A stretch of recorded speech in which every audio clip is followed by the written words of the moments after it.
Hello, I am Jason Johns, State Commander for the Veterans of Foreign Wars Department of Wisconsin. On behalf of our 26,000 members and 8,500 auxiliary, I pay tribute to all those in our military who have died while in service to our great country. As we remember them on this Memorial Day 2021, please join me in paying them the reverence and honor they are owed. For the families that sent loved ones overseas to fight our nation's wars, never to return, I express the VFW's unending support. Your sacrifice is recognized, honored, and most importantly, always remembered. Numerous of our state's brave service members are still returning home to this day. Cassville, Wisconsin's very own Army Sergeant First Class Nicholas Jack Valentine is the latest Wisconsin soldier to come home 70 years after his death. He was reported missing in action on December 6, 1950, after an enemy attack near the Chosun Reservoir in North Korea. I was honored to be present and express my gratitude to his family when he finally returned home. As we pause on this day to honor and remember those who answered our country's highest call to service and paid the ultimate sacrifice doing so, there are no words that can properly reflect the amount of enduring love, respect, and honor that we hold deep in our hearts for them. Our intent today is not to speak of the glory of battle or to pay homage to heroes, but rather to reflect on the person behind the deed and remember all of our fallen comrades. Remember them for what they were, people just like us. Equally, they held true to the values upon which this great land was founded and shared a common belief in freedom, justice, and liberty. Do you remember them? Some were fathers, some were mothers, but all were sons, daughters, brothers, and sisters. They were of every race, creed, and color. They came from every corner of our great nation and from other countries as well. Together they defended, protected, and advanced the cause of freedom.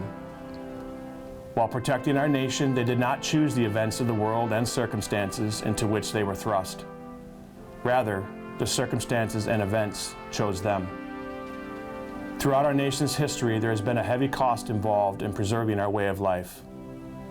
We as a nation have shouldered the cost, and for the many generations of men and women who fought and died for freedom's sake, it came not as a burden, but as a duty they carried proudly.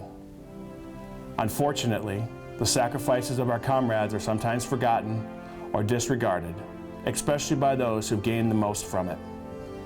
We must always remember that suffering under the heavy fist of tyranny and terror would still be the way of life for many in the world, if not for those we honor today.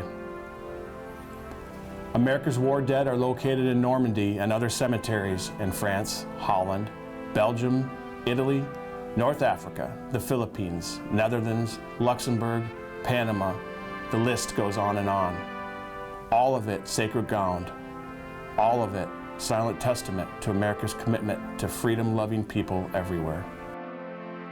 As Colin Powell so eloquently stated, we have gone forth from our shores repeatedly over the last 100 years and put wonderful young men and women at risk, many of whom have lost their lives, and we have asked for nothing except enough ground to bury them in.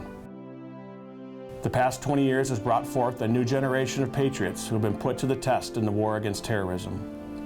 Like their brothers and sisters who came before them, they were sent to far-off places like Afghanistan, Iraq, Syria, and the Horn of Africa. They left behind the comforts of home. Many of our service members are in harm's way every day while their families pray for their safe return. Peace and freedom do have a cost.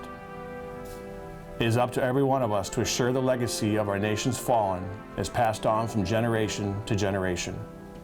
We must ensure that the youth of tomorrow have an awareness and understanding of whom it is they should honor and exactly why they should honor them.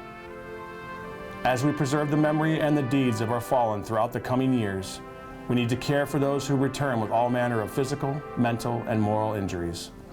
Serving with dedication and valor, they deserve and have earned adequate and proper medical care, as well as compensation for their wounds, injuries, or illnesses. After the welcome home parades have ended, after the handshakes and pats on the back for their service are done, And after all the flag waving has died down, what happens next? Our responsibility and our obligation to our veterans shouldn't end when the welcome home is over. The defenders of this nation fulfilled their obligation to us, and it's up to us to meet the obligations we owe to them. To do anything less is to betray the memory and the sacrifice of our dead. To do anything else will cause our future generations to ask why they should put their lives on the line to take care of a citizenry that will not take care of them after they return. On this Memorial Day, know that our destiny as a free people is entirely up to us. Let every deed and act of each of our days be guided by the memory of those who gave their lives for our future freedoms. May their sacrifice continue to inspire us and fill us with hope. May we never forget the true meaning of this day. Remember them.